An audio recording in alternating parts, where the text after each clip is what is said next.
Have you ever felt like being too kind ended up hurting you? Like your generosity was received, not with gratitude, but with exploitation? Like people don't value sincere effort, but instead take advantage of your lack of malice? Maybe you grew up believing that being good is always the best choice, that those who sow goodness reap goodness. But over time, reality may have shown you the opposite, that often, those who sow goodness are the first to be trampled. And no, this isn't a pessimistic perception. It's an observation, harsh, cold, but honest. More than 500 years ago, a man named Niccolò Machiavelli wrote, "He who wishes to be good in everything will be ruined among so many who are not good."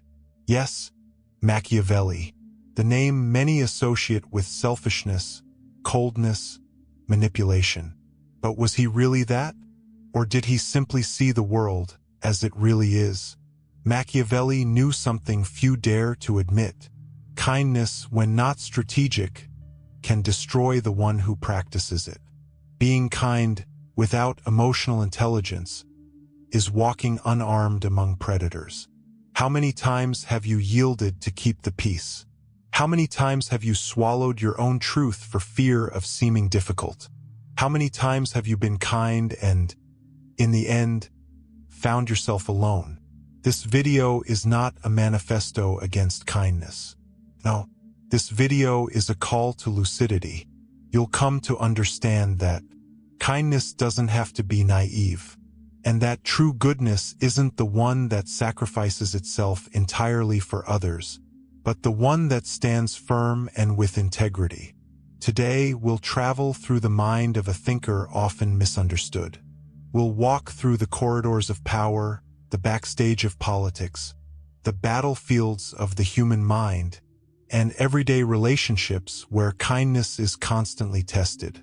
You'll discover how to be fair without being manipulated, how to be kind without being submissive, and most importantly, how to be good without giving up your strength. This video is for those who have ever felt small for being too good, for those who got tired of pleasing and started fading away, and for those who want to learn how to respect themselves before expecting respect from others. Take a deep breath.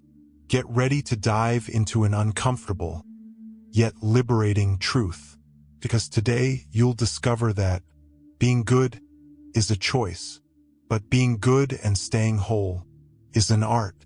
Niccolò Machiavelli was born in Florence, at the heart of Italy, in the late 15th century. Turbulent time, a land divided among kingdoms, powerful families, influential churches, where alliances lasted less than promises of peace.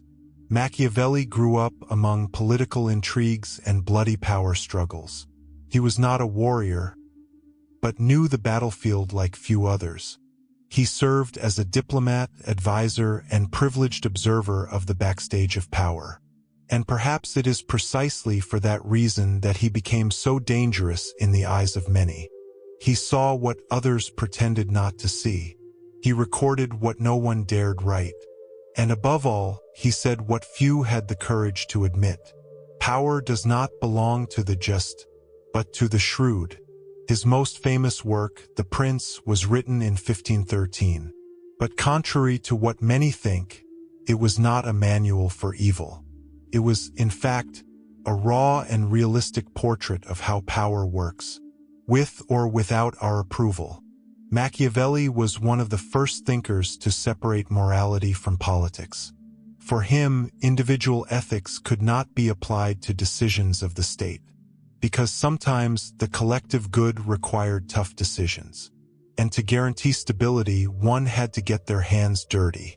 Yes, he was accused of cynicism, of coldness, of manipulation, but the truth is, Machiavelli wasn't cruel. He was lucid. He understood that the real world is not fair, and those who refuse to understand that truth may be devoured by it. Machiavelli didn't teach how to do evil. He merely described a scenario where goodness, alone, without strategy, without strength, cannot survive. For centuries, we've learned to associate the word virtue with qualities like generosity, humility, compassion, forgiveness. But for Machiavelli, virtue had a very different meaning. For him, virtue was the ability to act according to necessity, to adapt to circumstances, and to shape one's conduct to protect a greater good. In other words, it wasn't about being good all the time. It was about being effective. It was about having the courage to make unpopular decisions when they are the only way to avoid collapse. While traditional virtue clings to absolute moral rules, Machiavelli proposed another logic. Those who wish to stay standing in an unstable world must learn to bend when necessary, and harden when the occasion demands. But here comes the most uncomfortable point. Always being kind is being predictable, and the predictable is manipulable. Who never says no ends up becoming an easy target. Those who are always willing to yield, to smile, to forgive, will inevitably become the person others use to cleanse their own guilt. And the worst part? They'll do it thinking they're being good. Have you ever stopped to think about that? Do you always give in? Always say yes? Always avoid conflict? Afraid of being misunderstood? Of seeming rude? Of being selfish? Then maybe you're already being dominated, and you haven't even realized it. Kindness is not inherently weak, but when it refuses to see the game behind relationships, it becomes a vulnerability. Being kind is not the problem. The problem is using kindness as a shield against discomfort, as an excuse not to take a stand, as an alibi for one's own cowardice. And that's where Machiavelli's teaching comes in. He doesn't tell you to abandon your principles, but he invites you to open your eyes, to realize that at certain times, firmness is more ethical than complacency, because giving in too much can also be a form of negligence. Negligence with your limits, negligence with your own dignity, and those who don't set limits become invasion territory. Behavioral psychology has consistently shown that the way others perceive us is directly linked to how we assert ourselves. And when someone adopts an excessively passive behavior, trying to please everyone all the time, the effect may be exactly the opposite of what they hope for. In workplaces, for example, studies indicate that people considered too nice are often seen as less competent, less assertive, and even less trustworthy. This has nothing to do with the actual technical ability of these people, but with how they handle boundaries, authority, and decision-making. The concept of toxic agreeableness helps to explain this phenomenon. It describes a behavior pattern where the individual avoids conflict at all costs, says yes when they want to say no, smiles when they're uncomfortable, takes on tasks that aren't theirs, apologizes for things they didn't do, and all of this in the name of an acceptance that never comes. This behavior often arises from what is called the nice guy syndrome, a chronic need for approval, a constant fear of rejection. People with this syndrome believe that others' affection depends on their ability to be useful, gentle, available, and flawless. But this constant effort to be liked slowly destroys their authenticity. When someone gives up their own truth to fit someone else's expectations, they're not being kind. They're erasing themselves. And little by little, they lose the ability to recognize themselves. This internal disconnection comes at a high cost. Anxiety, low self-esteem, emotional exhaustion, and unbalanced relationships. In addition, excessive kindness disarms a person in power games. Someone who doesn't know how to say no becomes easy prey in competitive environments. Their colleagues see them as a bridge, not an obstacle. Their opinion loses weight. Their presence goes unnoticed. And over time, they cease to be a relevant figure. That doesn't mean the solution is to be aggressive or cold. The balance lies in the ability to be kind without being submissive. Kind but firm. Supportive but aware of one's own limits. Psychology points out that the most respected people are not those who please everyone, but those who know how to stand their ground with coherence and consistency. Blind kindness disconnects the individual from their own strength. And when someone loses that inner strength, they also lose the respect of others. The world doesn't punish kindness itself. It punishes the absence of assertiveness. Being good isn't the problem. The problem is being too moldable, too permissive, too insecure. Because at that point, kindness ceases to be a virtue and becomes a psychological weakness.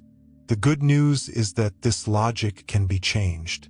When a person starts observing themselves, recognizing their patterns, and building healthy boundaries, they discover that they can still be kind, but with clarity. And that changes everything.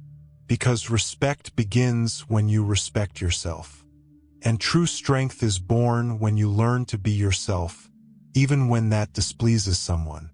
It is better to be feared than loved, if one cannot be both.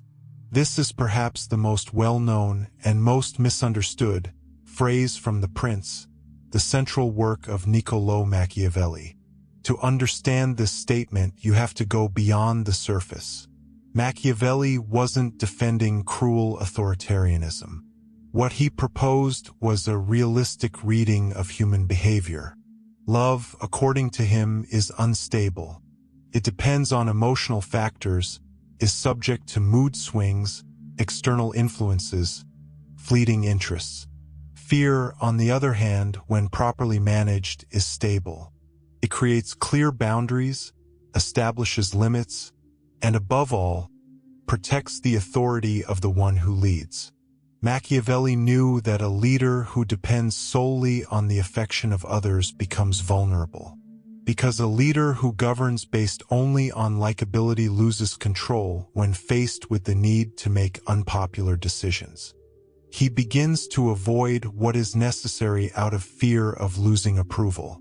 And at that moment, he also begins to lose respect.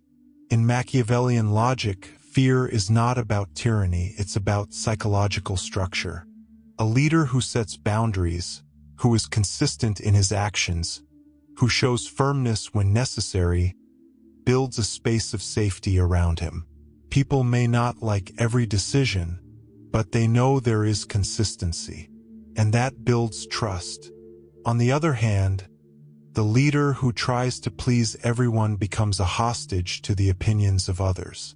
He changes his mind with every criticism. He yields to unjustified pressure. He avoids confrontations that should be faced. And little by little, he loses control of his own role. The desire to be loved turns him into someone predictable, insecure, and easily manipulated.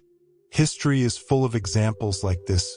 Kings, rulers, executives, and community leaders who lost power because they didn't know how to say no. Because they confused empathy with permissiveness. Because they believed that leading meant pleasing. The truth is that leadership demands discomfort. At some point, hard decisions must be made. Privileges must be cut. Allies may need to be disappointed. Mistakes must be confronted, even when they come from close people. If a leader is unwilling to be unpopular when the situation demands it, he is unprepared for power. Machiavelli proposes a strategic view of leadership. It's not about inspiring fear for fear's sake. It's about building a solid foundation where authority doesn't depend on the emotional fluctuations of the group. Where respect is not a result of flattery but of clarity in how command is exercised. Trust is valuable, but without firmness it dissolves. And a leader who seeks only to be loved may end up being ignored. Because in the game of power, a lack of boundaries is not seen as kindness but as weakness. Machiavelli warns us that, in many cases, maintaining order requires unpopular decisions, and that the stability of leadership lies not in the number of smiles it produces, but in the sense of security it provides. And security is born, almost always, from the firmness with which boundaries are upheld. The corporate environment is one of the clearest spaces where Machiavellian logic reveals itself. Power, influence, and leadership relationships are not driven solely by technical competence, but by perception, positioning, and symbolic authority. And in this setting, poorly managed kindness can become a real obstacle to professional growth. The do-it-all employee is rarely promoted. They are helpful, always available, solve problems that aren't theirs, and rarely say no. At first glance, they seem ideal, but over time, this behavior conveys an image of absolute subordination, lack of boundaries, and above all, absence of leadership. In companies, those who stand out are not just those who perform well. They are those who protect their time, focus, and priorities. Those who set clear boundaries and communicate their decisions with firmness. The professional who tries to please everyone ends up overburdened, invisible, and often frustrated when they see more strategic colleagues advancing into positions they themselves never dared to claim. Bosses who avoid confrontation, who don't set clear boundaries, who say yes just to maintain a pleasant atmosphere, are often seen as weak. Even with good intentions, they end up being questioned, bypassed, or ignored in the most important decisions. Leadership requires respect, and respect is born from clarity, not passivity. Machiavelli knew that power needs structure. In the corporate world, that structure is built through assertive communication, firm decision-making, and a posture that balances empathy with authority. A manager who wants to be liked by everyone loses authority. A leader who knows how to take a stand, even when the decisions are unpopular, consolidates their position. It's not about adopting a cold or calculating posture. It's about understanding that the workplace is not a space for pleasing, but for aligning. And alignment only happens when everyone knows their role, their value, and their boundaries. Being approachable is not the same as being permissive.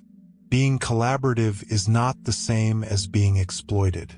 Those who constantly strive to be accepted, avoiding conflict, absorbing others' responsibilities, holding back their true thoughts, end up forgotten when important decisions are made.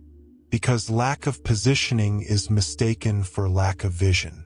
Those who bend too much disappear. Those who take a stand leave a mark. And that's the difference between being useful and being indispensable. Between being someone who executes and someone who leads. If Machiavelli were alive today, he would likely say, in the corporate world, it's not the nicest who wins, it's the firmest. Because at the end of the day, respect is built through posture, and power is sustained through strategy. In many relationships, love is confused with total sacrifice. One person gives everything: time, energy, patience.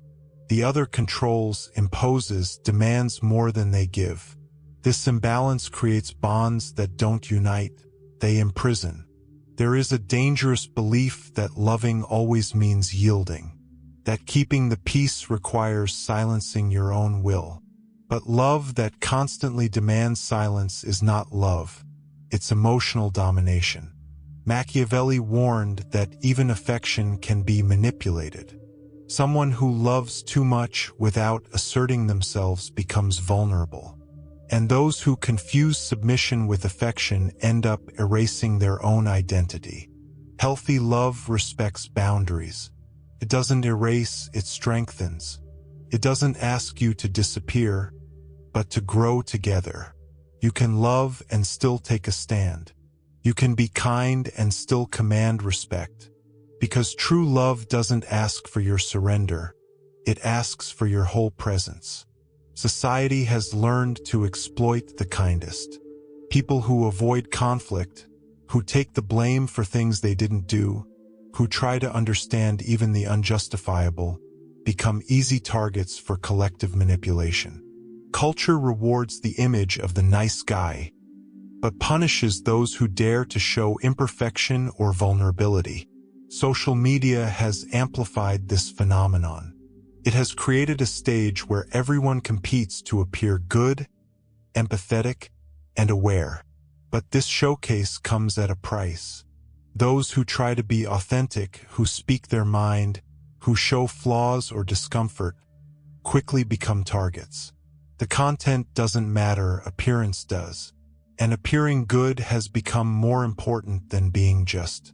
We live in an age of performative empathy. People and brands say what the public wants to hear, but don't uphold it in practice. Those who try to do differently, who confront hypocrisy, who refuse to follow the perfect nice guy script, are labeled, attacked, or canceled. This environment pressures sensitive individuals to remain silent. Many internalize the idea that they must always please, avoid controversy, and conform to the dominant narrative. This leads to exhaustion, frustration, and disconnection from their own truth. Kindness has become an aesthetic requirement, not an ethical choice, and that distorts everything. In a world where everyone wants to seem good, those who show their humanity are crucified. Those who express boundaries are called insensitive. Those who take a stand are labeled aggressive. The consequence is a society full of suffocated people, afraid of being rejected for not meeting unrealistic expectations of perfection. Machiavelli foresaw this trend. When appearance matters more than essence, the most authentic are always at risk. For centuries, Machiavelli was misinterpreted. Many turned him into a symbol of coldness, manipulation, and political selfishness. His work, especially The Prince, was used as justification for immoral actions. But this interpretation is superficial and often convenient for those who prefer to twist ideas rather than face their truths. Machiavelli didn't teach people to be evil. He taught them to see the world as it is, not as we wish it were. He didn't despise ethics, he despised naivety. His proposal was liberating, to abandon the illusion that the world rewards only the just, and to recognize that, in certain moments, survival, stability, and the greater good require firm decisions, not always popular ones.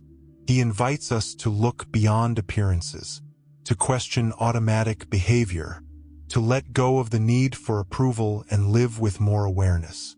Being good, for Machiavelli, is not about following rigid moral rules. It's about acting wisely in the face of human complexity. True freedom, according to him, doesn't lie in pleasing everyone. It lies in being able to do what is necessary with courage and intelligence. To be strategically just, ethical but clear-eyed, kind but strong. Machiavelli was not a cynic. He was a realist. He offers us a tool, not a sentence, a warning, not a condemnation. And perhaps the greatest mistake is to keep viewing his work as a manual for evil, when in truth it is a call to maturity. To be good with wisdom, that was the real advice. True kindness does not bow to be accepted. It does not erase itself to please others.